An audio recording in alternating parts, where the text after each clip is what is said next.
Saint of the Day. August 23. Saint Rose of Lima, Virgin, penitent and first saint born in the Americas. Born, Isabel Floresta Oliva. April 20, 1586. Lima, Viceroyalty of Peru, Spanish Empire. Died, August 24, 1617, aged 31. Lima, Viceroyalty of Peru, Spanish Empire. Venerated in Roman Catholic Church, Anglican Communion. Beatified, April 15, 1667 or 1668. Pope Clement IX. Canonized, April 12, 1671. Pope Clement X. Major Shrine, Basilica of Santo Domingo, Lima, Peru. Feast, August 23. Patronage. Embroiderers, sewing lace, gardeners, florists, Latin America, people ridiculed or misunderstood for their piety, for the resolution of family quarrels, indigenous peoples of the Americas, Peru, Philippines, Villarreal, Santa Rosa, California, Santa Rosa, Laguna, Santa Rosa, Nueva Ecija, Alcoy, Cebu, Arima, Trinidad and Tobago, against vanity, Lima. Rose of Lima, was a member of the Third Order of Saint Dominic in Lima, Peru, who became known for both her life of severe asceticism and her care of the needy of the city through her own private efforts.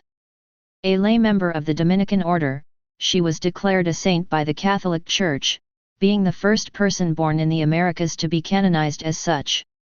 As a saint, Rose of Lima has been designated as a co-patroness of the Philippines along with Saint Pudentiana. Both saints were moved to second-class patronage in September 1942 by Pope Pius XII, but Rose remains the primary patroness of Peru and of the indigenous natives of Latin America.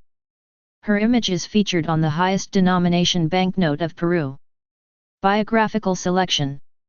Some half-century after the conquest of America by the Spaniards, the city of Lima, founded at the foot of the Andes Mountains as the capital of the Viceroyalty of Peru, was suffering so great a corruption of customs that Saint Francis Solanus threatened it with divine chastisements, as the prophet Jonah threatened Nineveh. Divine mercy, however, was already acting in the soul of a child capable of making the necessary expiation. Rose of Lima, born on April 20, 1586, grew under the protection of divine goodness. She took the Third Order habit of Saint Dominic at age 20, offering constant prayer and sacrifices in her small oratory in the family garden. She was only 31 years of age when, on the evening of Saint Bartholomew's feast, August 24, in 1617, she cried out, "The spouse is here," and she delivered her soul to God. Zeal for the cause of God consumed this virgin. When she turned her eyes to the unfaithful nations of South America, she would weep and suffer torments of soul. She often counseled priests and monks to go with all haste to the aid of those nations. Once, she thought of adopting a boy to raise him and later direct him to the missions, but her death prevented the realization of that wish.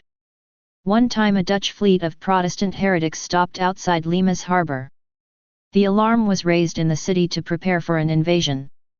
Rose ran to the church of Saint Dominic and like a warrior placed herself before the tabernacle in order to protect our Lord with her life.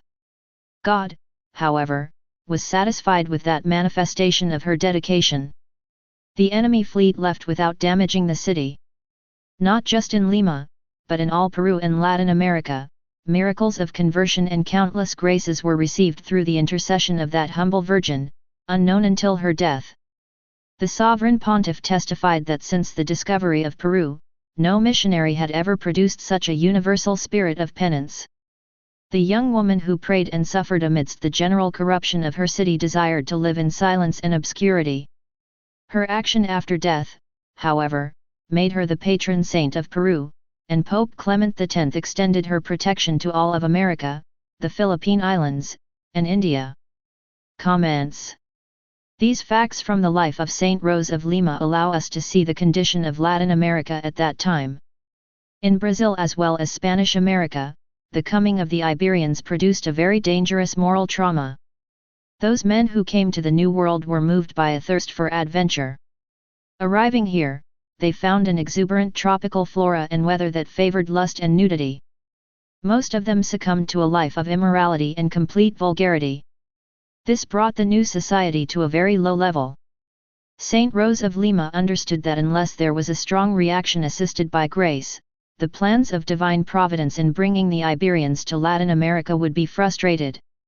The plan was to make those Indian peoples Catholic and form an immense Catholic bloc extending from Mexico to the south of Argentina and Chile. In that dire moral situation, God called, not a great preacher to convert those Iberians and Indians, but a person with a universal vocation to change the lives of them all. This person was a young woman, Saint Rose of Lima.